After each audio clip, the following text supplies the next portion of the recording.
The blue skies overhead, the sun beating on the back of my neck here, and our temperatures have been quite a bit warmer today compared to 24 hours ago. In fact, we're running well over 5 degrees hotter this afternoon. And I do want to say hotter because even though I usually reserve that for when we hit 90 degrees, I'll tell you what, 83 to 85 for the last week of September is definitely hot for the season. And there is going to be a 90-degree temperature reading on the map that will be down in Lewiston for this afternoon. So obviously just another warm summer-like day ahead of us here. But tomorrow we are tracking a cold front set to pass through our region, and it will be a summer cold front, meaning that we're going to get wind and elevated fire danger and little to no rainfall all at the same time. So this is not exactly that fall event that we are waiting for. It's another summer wind event with fire weather watches set to go into effect starting at 1 p.m. tomorrow.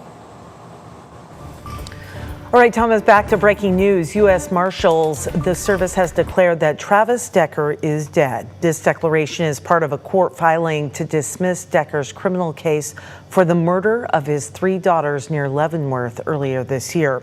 It also dismisses his arrest warrant. This comes after Chelan County Sheriff's Office folks found the remains that they believe to be Decker. The Sheriff's Office says it is still waiting for DNA confirmation. We're also following a shooting that happened at a NICE facility in Dallas, Texas. It happened this morning. The FBI now sharing an update calling this a targeted act of violence. The shooter shot multiple people. Right now, at least 1 ICE detainee is dead and 2 others are hospitalized. The FBI said no law enforcement was hurt. U.S. Secretary of Homeland Security Kristi Noem said the shooter shot and killed themselves. During their investigation, the FBI says they found anti-ICE messages on the shooter's rounds. The facility was the target of a bomb threat last month, and that suspect was detained. The rhetoric has to stop. There are people out there who are seeing what is being placed online, and they're coming and they're doing acts of violence against ICE employees. This is the 3rd recent attack at an immigration center in Texas. WSU head coach Jimmy Rogers talked to the media yesterday, just days after one of his players was shot at an Apple Cup after party. Rogers said when he got the call about Soné Falialo being shot, he said it was scary. Rogers says he and his team visited him in the hospital. They're also offering counseling to any team members who need it. The coach didn't say exactly what he told his players, but he said it came from the heart and from his own experiences. Be a sounding board for them to speak to and really grow and open themselves up and not feel like you're not tough or not a man just because you have emotions. Coach Rogers said he really hopes the rest of Falialo's recovery goes smoothly and that the team will move forward from this. We also learned yesterday that the man accused of shooting Falialo turned himself into the King County Jail. He is 20-year-old UW student Ja'Cory Buchanan. Now he's waiting for extradition to Whitman County on 1st and 4th degree assault charges. Buchanan's attorney says that his client acted in self-defense. In a statement, the attorney says Buchanan and his cousin were attacked and brutally beaten.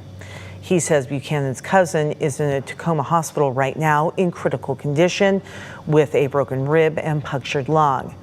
As for Falialo, he went into surgery after being shot in the stomach. New taxes and fees will soon hit some small businesses in Washington state. It's all part of a new $12 billion tax and fee package.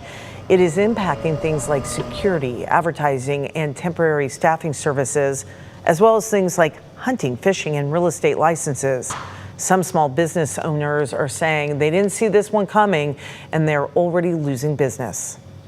Like, is this like for real? Like, we were not even able to accept that this is for real. Folks don't realize that this is happening, and then there's a lot of ambiguity about what programs or services are actually taxable. Okay, we had heard from the pottery store owner, Shaw's Pottery. The classes are now considered live presentations. So beginning October 1st, that business says they'll be subject to a new 10% sales tax. We're continuing to follow that story. In the meantime, Idaho enacted a new report and hold law designed to protect seniors and vulnerable adults from financial fraud. The power to temporarily freeze suspicious transactions when they suspect it's a scam. Financial professionals can now place holds on questionable withdrawals and report suspected fraud without fear of legal liability. The law covers adults over the age of 65 as well as younger adults with physical or mental impairments that prevent them from acting in their own financial interest. Today, Avista is doing a virtual public comment session about proposed electric rate increases. Now, if approved, Avista says a typical customer would see an increase of 4.1% or about $4.47 a month. The hearing is tonight. It's at 6 o'clock and it'll be held over Zoom. You can find the link to the meeting and more information on the Washington Utilities and Transportation Commission website. It is under the Public Input and Events tab. Also happening today, the Spokane Low-Income Housing Consortium is hosting a community housing event. They'll talk about possible ways to strengthen Spokane's housing future. The event is from 3 until 4:30 this afternoon. That's at the Unitarian Universalist Church off of Wistocks.